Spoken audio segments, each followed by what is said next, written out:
let's discuss some FAQs regarding your ACL and meniscus surgery. दूसरे ligaments की बाद में बात करेंगे. अभी मैं सिर्फ प्राइमरीली ACL और मेनिस्कस सर्जरी के FAQs जो हैं इमीडिएटली पोस्ट सर्जरी जो पेशेंट्स को क्वेश्चंस होते हैं वो मैं अभी सॉल्व कर रही हूँ. First question that we frequently come across is can I eat anything.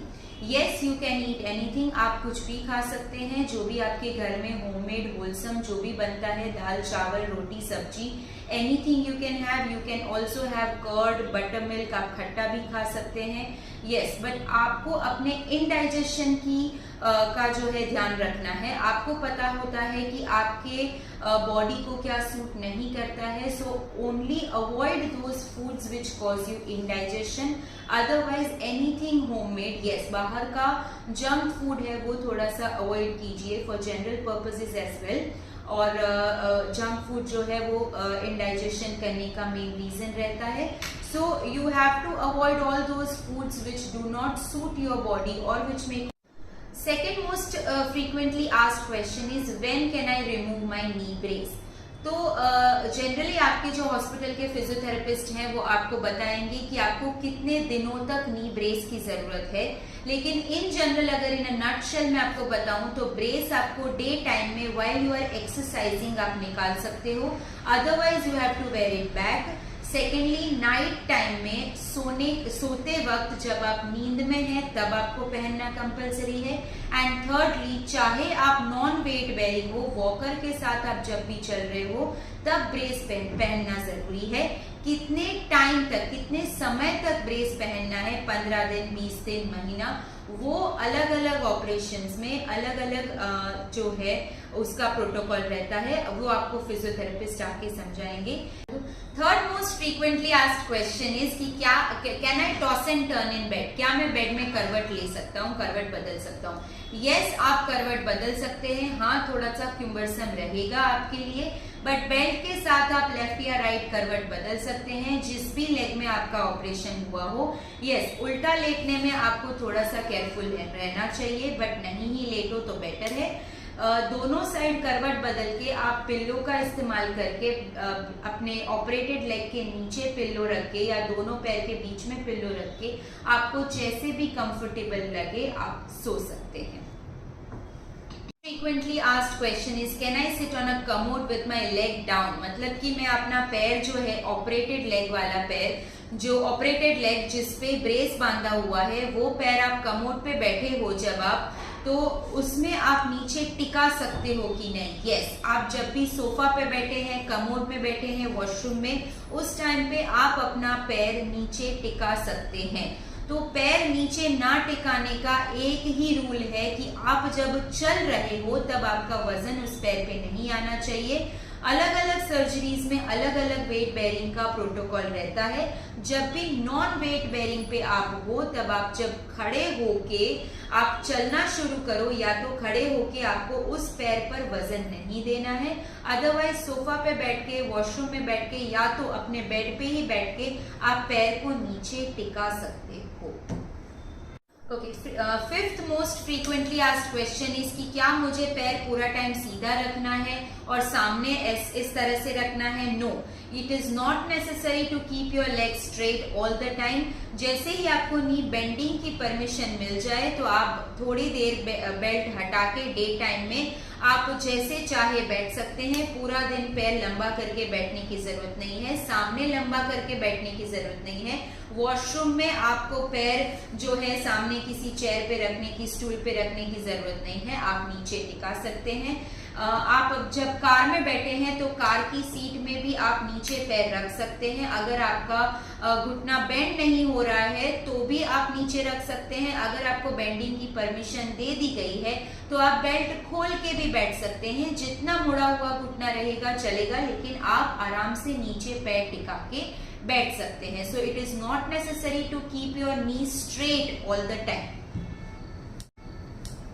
Sixth most frequently asked question is कि क्या मुझे बेंडिंग करने में स्टिचेस रिमूव होने का वेट करना चाहिए? Absolutely not. आपको स्टिचेस रिमूव होने का वेट नहीं करना है.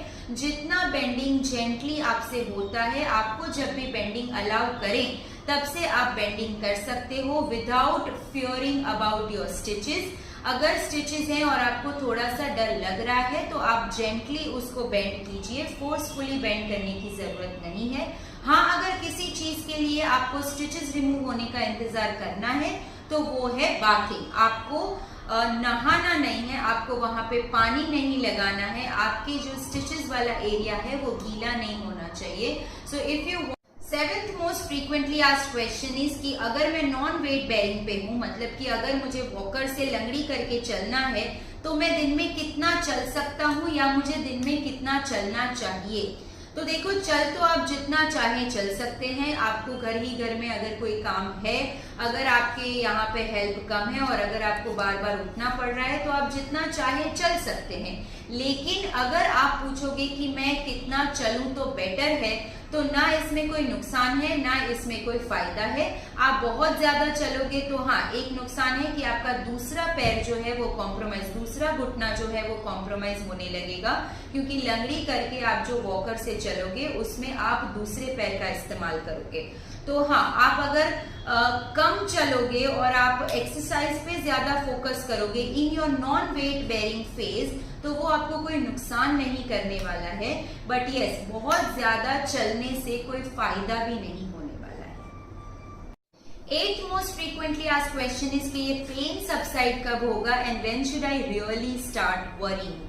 तो देखिए, पेन जो है, स्वेलिंग है, डिस्कम्फर्ट है, एक्सरसाइज ना होना, कैपेसिटी नहीं है, ये सारी जो चीजें हैं, एक्सरसाइज कम हो पा रही है, बहुत ज्यादा नहीं हो पा रही है, ये सारी चीजें हैं, उसके लिए आपको वरी करने की जरूरत नहीं है। वो धीरे, only time when you should worry about is if you have pus coming out from your, oozing out from your wound, जो आपके स्टिचेस के मार्क्स है, आपके स्टिचेस लिए हुए हैं, ड्रेसिंग के टाइम पे अगर आपको पस आ रहा है, अगर आपको फीवर आ रहा है, अगर आपको हद से ज्यादा हेडेक हो रहा है, या अगर आपको बहुत ज्यादा चक्कर या वॉमिटिंग हो रहे हैं, उस टाइम पे you need to worry and you need to call either your doctor or the staff of the hospital. Okay, so 9th frequently asked question is कि how do I climb the steps at my home? Steps मतलब किसी के घर में 2-3 steps होते हैं जो चढ़ के घर में एंटर होना पड़ता है।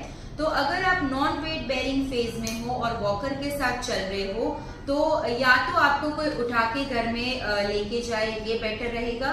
और अगर आपको जाना पड़ेगा, स्टेप्स चढ़ के जाना पड़ेगा, तो फिर आपको उल्टा बैठ के, स्टेप्स पे बैठ के आपको अपने हिप्स के साथ स्टेप्स चढ़ने चाहिए। बैठ के स्टेप्स को चढ़ना चाहिए, ना कि चल के या हॉप करके। आपको जंप करके स्टेप्स, वो जो 3-4 स्टेप्स आपके घर में है, वो चढ़ने की जरूरत नहीं है। आप उल्टा होके। फ्रीक्वेंटली आस्क्ड क्वेश्चन इज कि पोस्ट ऑपरेटिवली मुझे फिजियोथेरेपी की जरूरत कब से पड़ेगी और फिजियोथेरेपिस्ट की जरूरत कब से पड़ेगी।